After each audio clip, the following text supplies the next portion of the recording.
Ye n'Ensoko TV oboroso bw'umugusi.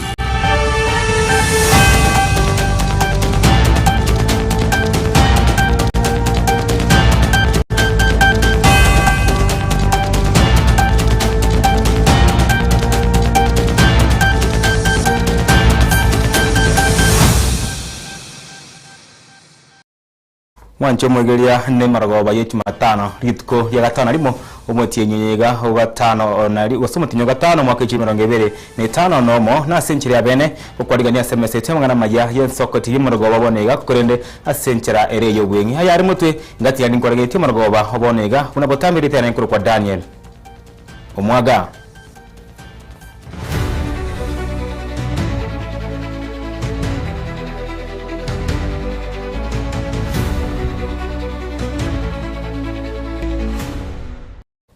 Amayia bono nigabase baburi kwerikia na kwa bwatani ase kiama kia PFLD, People's Forum for Rebuilding Democracy.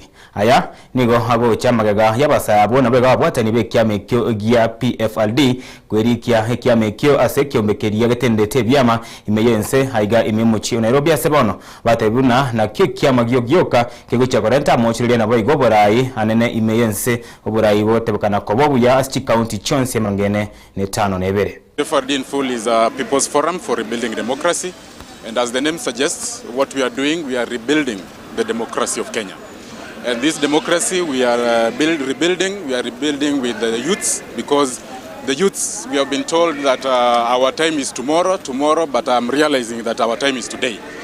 So this party is a vehicle for the youth all over the country, and also to support our development agenda, to ensure that we have a country that believes in the rule of law, a country that believes in its youth, and a country that believes in its young generation.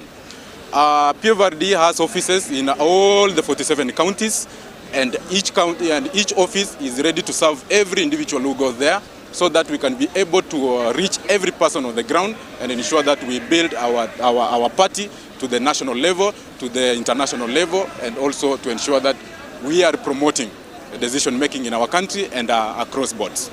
Now, PFRD is youth oriented, and what we are going to do moving forward, we want to make sure that we are rebuilding democracy. We want democracy to work for the people. We want democracy that is going to champion for the right of the youth of this country. Now today, we want to urge all the members, all the aspirants, all those leaders who seek to represent us in office, that this is the party to be, and change is what we want. Ningependa kuwasihi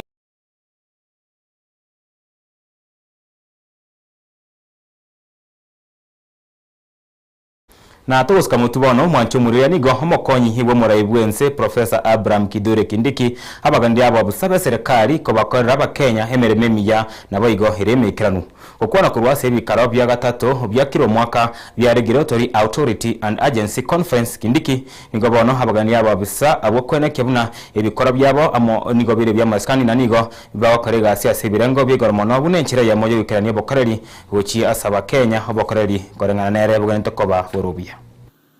Colleagues, I also wish to emphasize the importance of visibility in regulatory work. It is not enough that you are working. Your work must be seen, felt, and experienced by the citizens you serve.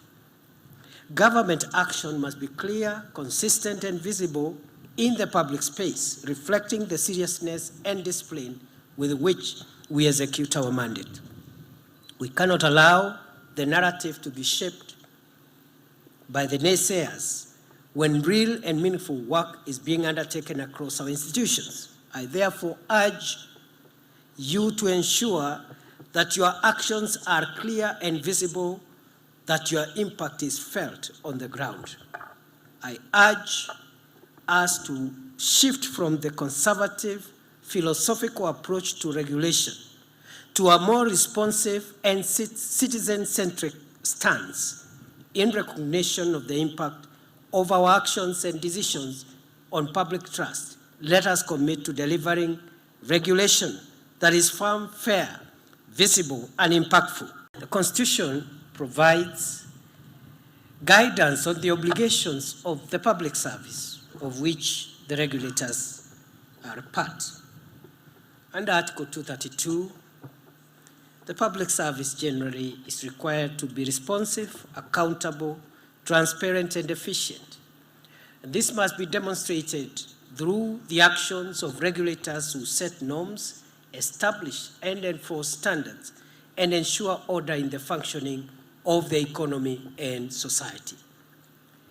This is why the theme of this conference, consistent measurement and evaluation of real regulatory impact on the ground, anchored on evidence, impact, and accountability, demands a decisive shift from reporting activities to delivering results. Na tugutigana yo mwancho mwirere bono nigo abarai bobomo wege siasa bali na mwananchi bayanekiri buna hemerobere yo kubakanya gose kubikanya ibago ebigo so aneme sangerekano yege siasa imeyense ya Kenya niyo yasoniru na mangana a siasa abarai abo baika asechi bisi cha DCI kubania machiwe ikanu nigo barenge babo wino hamwe no gavana abwe county ya James Orengo nigo baterebuna ababwatani babo nigo bakobe kwa byara na abanyanyimbo rika kubabwata ibago ebyo bigo turubane mesengerekano yege siasa imeyense ya Kenya. Wanataka kuhakikisha kwamba kila kijana ambaye alikuja kwenye rally ambaye alikuwa na anatusaidia kwa mobilization wanashikwa, wanawekewa murder charges. Mwingine anaitwa Ogada pia alishikwa jana akawekewa bullets. So kazi ya maafisa wako na mabunduki ambazo wanawekea vijana wetu, wako na mabullets ambazo wanawekea vijana wetu, wako na tear gas ambao pia wanasema wanawekea vijana wetu. So siku ya leo tumekuwa na shida sana na tukasema kwamba lazima tukuje hapa kwenye headquarters tuongee na DCI director Amin ambaye hatujampata, alafu tukapata naibu wake ambaye anaitwa Onyango amekataa kutuona, ako kwenye ofisi. Hii shida yote inaletwa na Onyango na Raymond Omolo.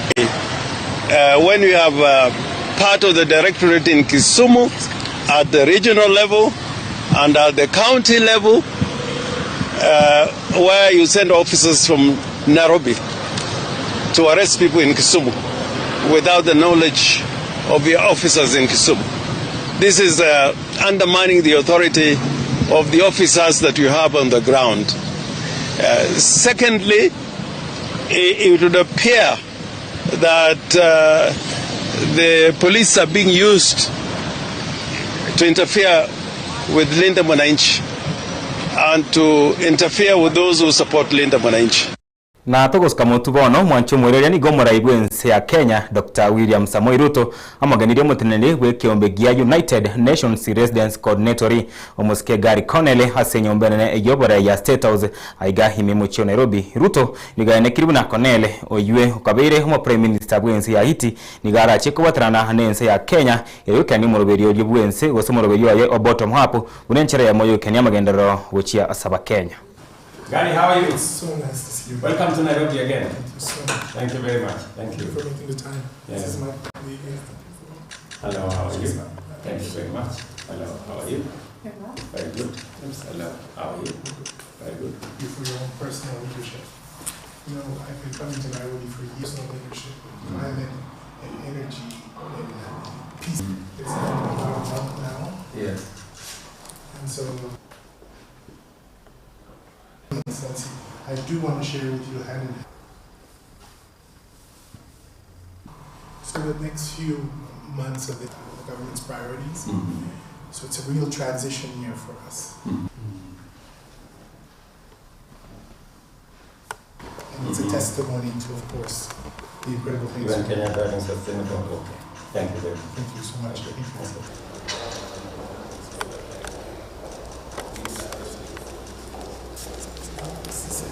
Asante sana. Yes. Thank you. Thank you very much.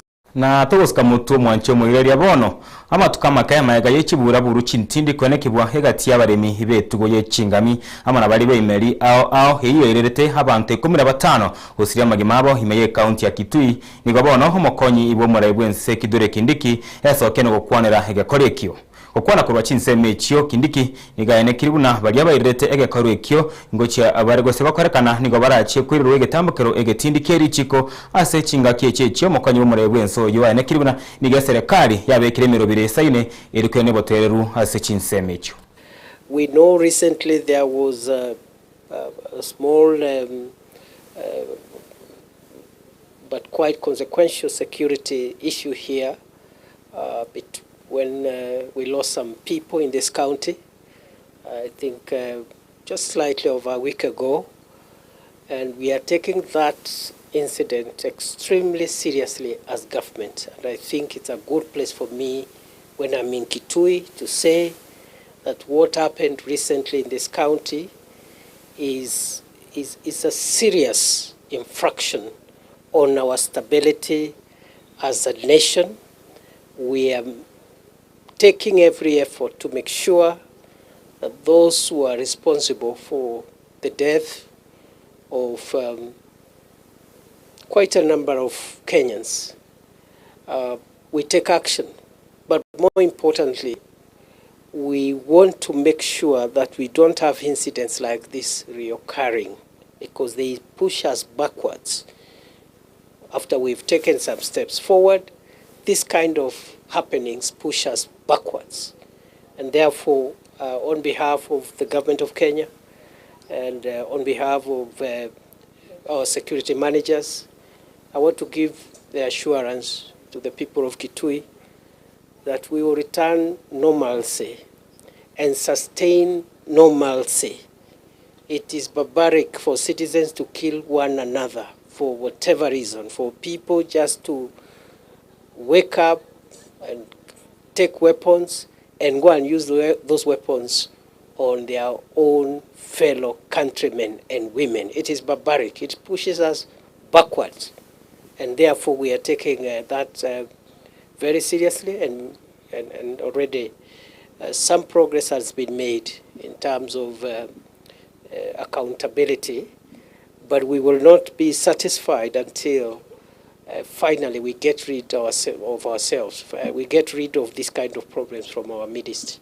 Na wono tugusika mutumo nchomwegereria nigo muwaziri bwe wizara y'ekinguru cyomuliro amona amabuta opiye wandanyi ayene kiribu na ense ya Kenya nigera chikonyolia amabuta ye erenyene asentunda etangani kabisa wekomo elio wo mwakoyo okwana akareka bosyo webunge nene wandanyi nigene kiribu na engenchene nero yokwa bachiki Rwanda akiyogosibya amabuta hime yo muchi otanga ense ya Tanzania ekiyagera amabuta yo nigara chikokonya achinse chonsi cha Afrika ya mocha egati yabo ense iri ya Uganda ense ya Kenya amonense ya Tanzania. Kenya is going to commercially produce oil. In any case, before the end of this year. We have gone through all the necessary processes, and the last 2 weeks or so, I was in Lokichar to undertake a groundbreaking for operations in that region, and we are sure that by the end of this year, we shall be producing crude oil from South Lokichar. That notwithstanding, Honorable Speaker, the quantities envisaged to come out of South Lokichar are not adequate to run a commercial refinery. From the beginning, we shall be producing about 20,000 barrels per day, which will progress to some 50,000 barrels per day. Honorable Speaker, petroleum economists tell us that you need some 300,000, 500,000 barrels per day to be able to run viably a refinery. And therefore, that informs the reason, that informs the justification, that informs the basis for the plan to establish a refinery in Tanga that will serve not only Kenya, but will also serve the other neighboring countries such as Tanzania, Uganda, South Sudan, and so on and so forth. Tumuriria chapter chideka Ikomi nenye igoro yega tonege Chinsa Ikomi chabana maragoba korende ntachi gukora abwe mangana mayese nchira ayobwengo maragoba bonega ni gonko manyonga timu ya APS Bomet y'abanyanyimbo igoro yabeke kunyikora abanyene chibengi KCB igoro ya Masege na Lesagere segosari ntinda karakiriwe myegetse keria ya Kiricho Green Stadium nga tokobakaramba yabana murabaye Sami Ipamzo Omoro ikarabu ngo kora mangana mayo maragoba bonega kugeteseni kyao kyabene Nsoko TV nabuna abo tambe Deborah Kerubo amona Felistas Bendi na barenge mega yemenyoncho kwane kinga chibicha mwana marioge awikera sentira here ya batwara twara marago boseniri ije kwa Daniel Omwaga.